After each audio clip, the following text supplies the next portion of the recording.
Hai, Assalamualaikum warahmatullahi wabarakatuh. Perkenalkan, kami dari kelompok 11. Di sini kami akan membahas tentang artikel yang berjudul Corporate Governance Performance and Financial Statement Fraud Evidence from Malaysia.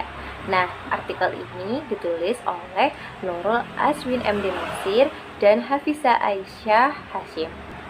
Nah, yang pertama, di sini kita kenalan dulu ya sama anggota kelompok 11. Nah, yang pertama itu ada saya, Nuril Hidayah, dan yang kedua ada Aif Munafiroh, yang ketiga ada Ria Dotu Solihah, yang keempat ada Farah Raffi Budi, yang kelima ada Aurora Putri, dan yang keenam ada Tri Nur Aini. Oke, yuk langsung saja kita langsung ke gambaran umum tentang abstrak dulu ya, bagian abstrak. Jadi di bagian abstrak ini terdapat tujuan. Nah, tujuannya itu yaitu untuk meninjau praktik pada tata kelola perusahaan di Malaysia dari abad ke-21 hingga saat ini. Yang kemudian ada metodologi yang digunakan dalam penelitian ini. Nah, penelitian ini itu menggunakan survei temuan yang dihasilkan dari Corporate Governance Watch Report oleh Credit Lyonnais Securities Asia dan ASEAN Corporate Governance Association dari tahun 2002 sampai 2008. Nah, selanjutnya ada temuan. Penelitian ini menemukan bahwa perusahaan di Malaysia ini memiliki keuntungan yang diambil dari segi hukum dan peraturan yang baik melalui reformasi tata kelola perusahaan. Yang selanjutnya ada implikasi praktis. Nah, jadi pada penelitian ini itu relevan bagi regulator, anggota dewan pemegang saham, calon investor, analisis, dan lain-lain, yaitu untuk menghasilkan perbandingan tepat waktu yang lebih informatif. Kemudian penelitian selanjutnya juga harus mempertimbangkan untuk menganalisis dan membandingkan kinerja tata kelola perusahaan di Malaysia dengan negara lain yang ada di Asia. Originalitas penelitian ini yaitu studi ini meringkas temuan yang dihasilkan dari laporan CK Watch berkala dari tahun 2002 sampai 2008. Yang selanjutnya yaitu ada bagian introduction. Ya, penelitian sebelumnya ini menyatakan bahwa struktur tata kelola perusahaan yang lemah ini menjadi alasan penipuan laporan keuangan. Dikutip dari Gracia Lara dan kawan-kawan 2009 dan kawan-kawan tahun 2017. Kemudian ada Su dan kawan-kawan tahun 2018 ini mengungkapkan bahwa tata kelola perusahaan yang efektif dapat meningkatkan kualitas pengendalian internal. Selain itu, banyak peneliti yang menekankan pentingnya tata kelola perusahaan karena dapat meningkatkan kualitas pelaporan keuangan. Itu menurut Saimeli dan Label tahun 2009, Nord dan kawan-kawan tahun 2010, Sapena dan kawan-kawan tahun 2018, Iqbal dan Nawas tahun 2009. Jadi sebagai negara berkembang, Malaysia ini selalu menjadi fokus banyak investor potensial yang mencari investor yang stabil, berkelanjutan, perusahaan yang dapat dipercaya dan dapat diandalkan untuk memanfaatkan sumber daya mereka. Sekian penjelasan dari saya. Untuk bagian selanjutnya yaitu akan dilanjutkan oleh teman saya yaitu Aif Munafirah. Baik, terima kasih. Selanjutnya saya akan menjelaskan mengenai literatur review. Yang pertama yaitu gambaran umum tata kelola perusahaan di Malaysia. Institut Tata Kelola Perusahaan Malaysia atau MICG adalah agensi paling terkenal yang bekerja sama dengan masalah tata kelola perusahaan di Malaysia. Fungsi utamanya adalah untuk menciptakan kesadaran dan tata kelola perusahaan yang baik di Malaysia. Dan yang selanjutnya yaitu mengenai kode tata kelola perusahaan di Malaysia. SCM telah mempublikasikan prioritas strategis tata kelola perusahaan pada tahun 2017 sampai dengan tahun 2020 yang difokuskan pada 5 prioritas, yaitu untuk meningkatkan kerangka peraturan tata kelola perusahaan, yang kedua yaitu memperkuat ekosistem tata kelola perusahaan, yang ketiga yaitu untuk mempromosikan keragaman gender yang lebih besar di dewan, dan yang keempat yaitu untuk menanamkan budaya tata kelola perusahaan di awal siklus hidup perusahaan dan di antara kaum muda, dan yang terakhir atau yang kelima yaitu untuk memanfaatkan teknologi untuk memperkuat pemantauan praktik tata kelola perusahaan di aktivisme pemegang saham. Kode tata kelola perusahaan di Malaysia dapat dilihat dari dua sisi. Yang pertama yaitu Dewan Direksi dan yang kedua yaitu Komite Audit. Yang pertama saya akan menjelaskan mengenai Dewan Direksi. MCCG menyatakan bahwa Dewan yang efektif memastikan tugas yang dilaksanakan mencakup masalah perencanaan, evaluasi, dan penerapan praktik terbaik yang dapat meningkatkan kinerja perusahaan. MCCG dan Bursa Malaysia menyatakan bahwa anggota dewan harus memiliki jumlah direktur eksekutif dan non-eksekutif yang seimbang. Keseimbangan ini diperlukan agar tidak ada individu atau kelompok individu yang dapat mendominasi dewan pengambilan keputusan. Persyaratan lain dari MCCG dalam memilih dewan direksi yang harus didasarkan pada keterampilan, keahlian, pengalaman, dan integritas untuk menjaga dan meningkatkan profesionalisme dan kualitas. Dan yang kedua yaitu komite audit. Menurut MCCG, ketua komite audit tidak boleh menjadi ketua dewan. Komite audit juga harus terdiri dari direktur independen. Selain itu, komite audit harus memiliki keterampilan yang diperlukan, antara lain keuangan literasi, pengetahuan dalam proses pelaporan keuangan, dan partisipasi yang konsisten dalam kursus pengembangan profesional berkelanjutan untuk tetap mendapat informasi tentang standar praktik dan aturan akuntansi dan audit. Komite audit harus bertanggung jawab atas masalah yang sedang berlangsung. Sebuah audit perubahan atau penyesuaian dan kebijakan praktik akuntansi di pelaporan keuangan. Sekian dari saya, selanjutnya akan dilanjutkan oleh teman saya. Baik, selanjutnya saya akan menjelaskan mengenai metode penelitian yang digunakan dalam artikel ini. Yang pertama ada populasi dan sampel. Penelitian ini membahas kinerja campuran dari praktik tata kelola perusahaan di Malaysia. Sebagai gambaran umum dari praktik tata kelola perusahaan di Malaysia, penelitian ini meliputi temuan yang dihasilkan dari laporan tata kelola perusahaan yang berkala, yaitu dari CG Watch dari tahun 2003, 2004, 2005, 2007, 2010, 2012, 2014, 2016, dan 2018. Sejak tahun 2003, Credit Loyalist Security Asia atau CLSA telah bekerja sama dengan Asian Corporate Governance Association atau ACGA untuk menerbitkan laporan tata kelola perusahaan setiap 2 tahun di bawah publikasi bernama CG Watch. Dalam kolaborasi ini, CLSA adalah salah satu pendiri dari proyek sponsor. Namun demikian, ACGA adalah non-profit, asosiasi keanggotaan yang melakukan penelitian independen, mengadvokasi, dan memberikan pendirian terkait tata kelola perusahaan. Misalnya, ACGA sering melakukan dialog konstruktif dengan regulator, investor institusional, dan perusahaan yang terdaftar tentang masalah tata kelola perusahaan utama dan memberikan perbaikan. Saat ini, ACGA dan CLSA telah menghasilkan 9 laporan. CG Watch sendiri terdiri dari 12 pasar dari negara-negara di Asia Pasifik. Di antaranya ada Malaysia, China, Hong Kong, India, Indonesia, Korea, Filipina, Singapura, Thailand, Australia, dan Jepang. Hasil kolektif dari Malaysia tata kelola perusahaan ini dikumpulkan untuk menjadi sebuah penelitian. Selanjutnya ada teknik pengumpulan data. Teknik pengumpulan data yang digunakan dalam artikel ini adalah metode kuesioner. Skor untuk setiap kategori tata kelola perusahaan berskala antara 1 sampai dengan 10. Selama bertahun-tahun, survei melibatkan pertanyaan-pertanyaan ketat yang diisi oleh CLSA untuk perusahaan yang termasuk. Adapun sumber data yang digunakan adalah sumber data primer, di mana data tersebut diperoleh dari laporan tata perusahaan yang berkala. Untuk penjelasan selanjutnya akan dijelaskan oleh teman saya. Akan membahas tentang rata-rata skor tata kelola perusahaan. Berbagai signifikan peristiwa yang terjadi di Malaysia secara langsung ataupun tidak langsung mempengaruhi skor rata-rata tata kelola perusahaan. Perubahan di Malaysia bergerak ke arah yang benar dan kinerja mereka tidak terpengaruh oleh perubahan yang besar. Terdapat indikasi masalah penegakan hukum dan transparansi yang lebih ketat.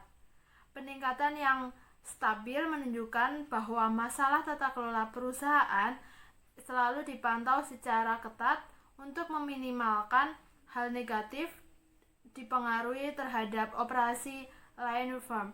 Perbaikan ini dimungkinkan oleh pemerintah penerapan CG Blueprint 2011. Yang kedua yaitu poin 4.2 aturan dan regulasi. Perkembangan yang terjadi di perusahaan Malaysia yang terus-menerus terjadi merupakan adaptasi perubahan global.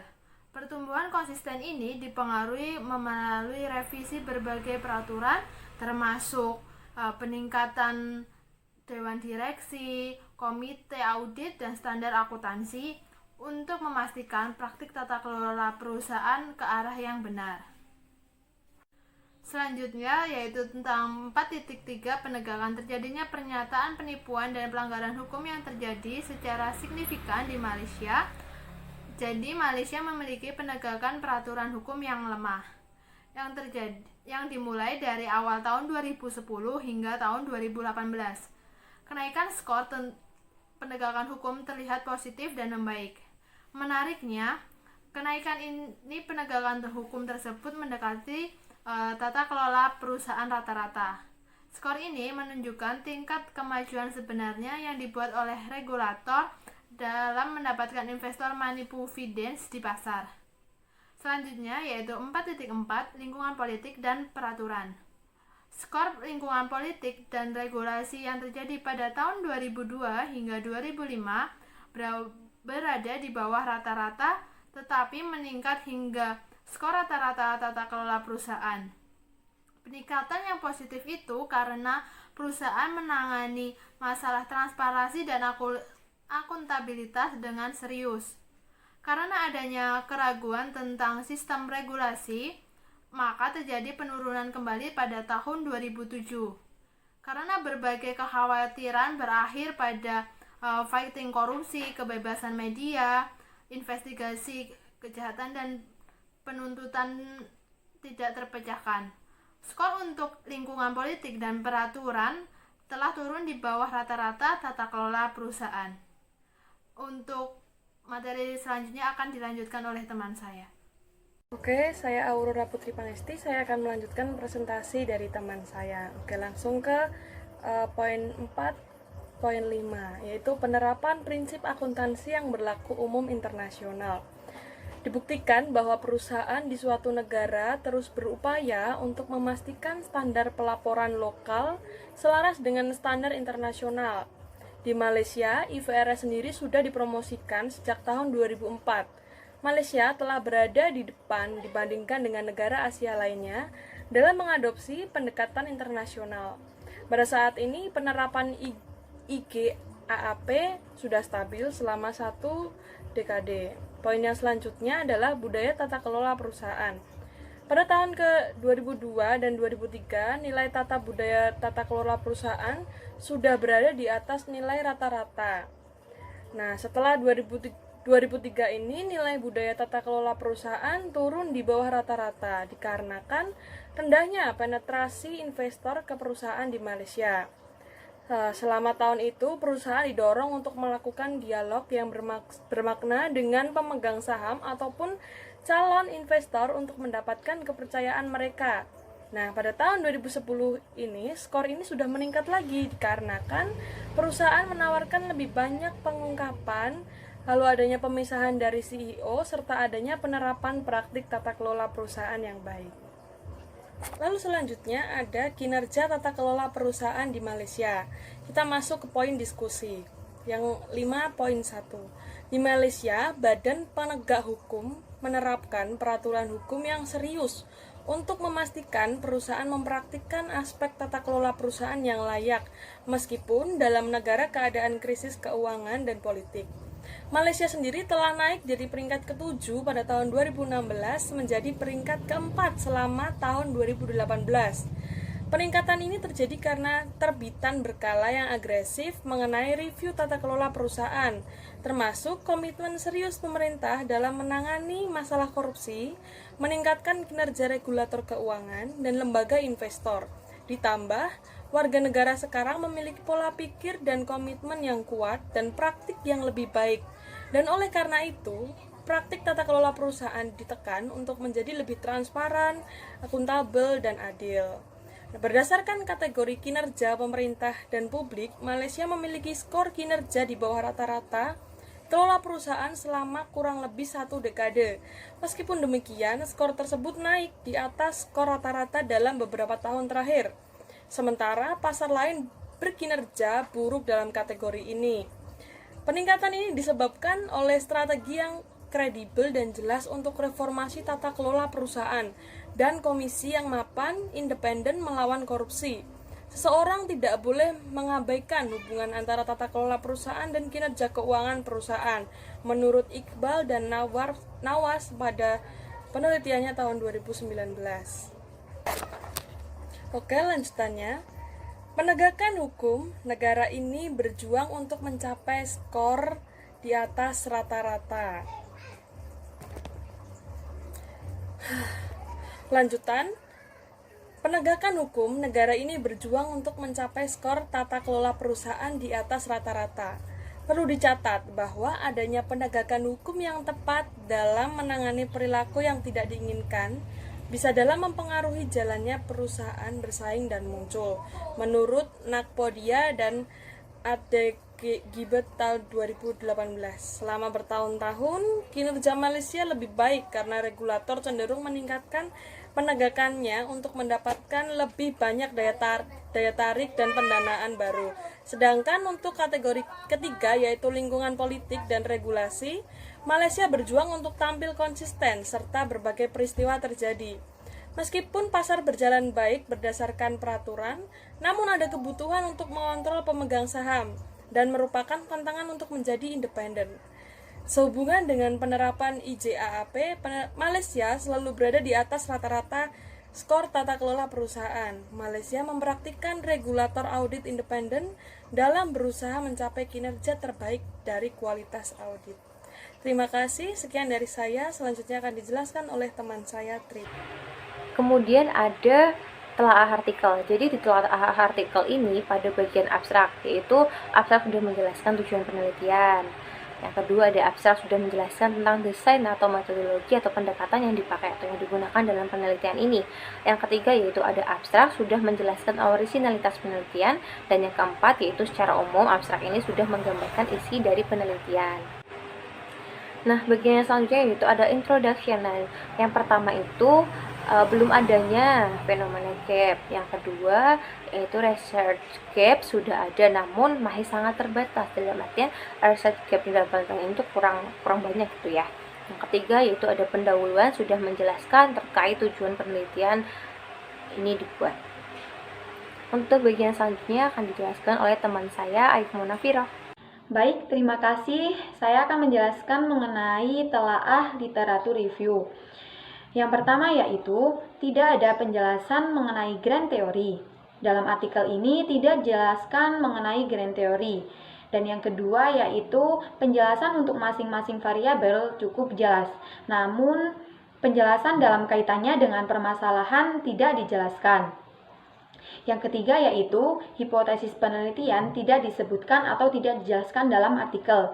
Dan yang keempat yaitu bahwa kerangka berpikir penelitian ini tidak dijelaskan dalam artikel. Terima kasih. Selanjutnya akan dijelaskan oleh teman saya. Selanjutnya saya akan menjelaskan mengenai telaah metode penelitian.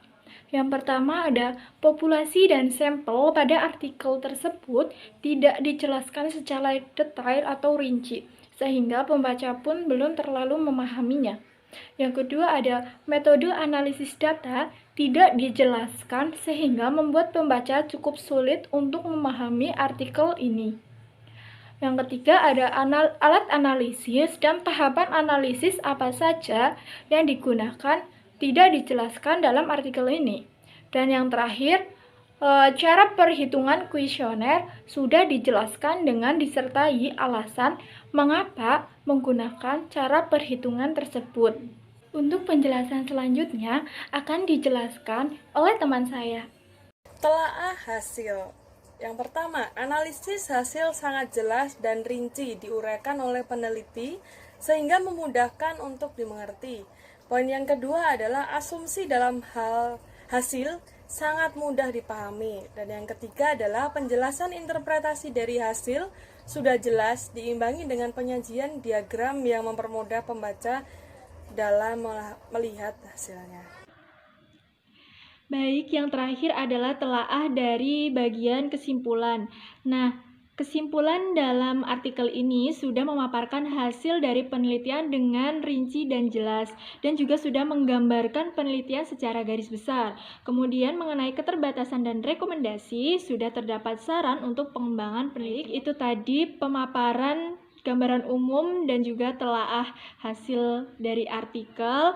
Kelompok 11 akuntansi forensik, kurang lebihnya mohon maaf. Terima kasih atas perhatian teman-teman semua. Apabila ada pertanyaan, ditunggu oleh kelompok kami. Terima kasih. Wassalamualaikum warahmatullahi wabarakatuh.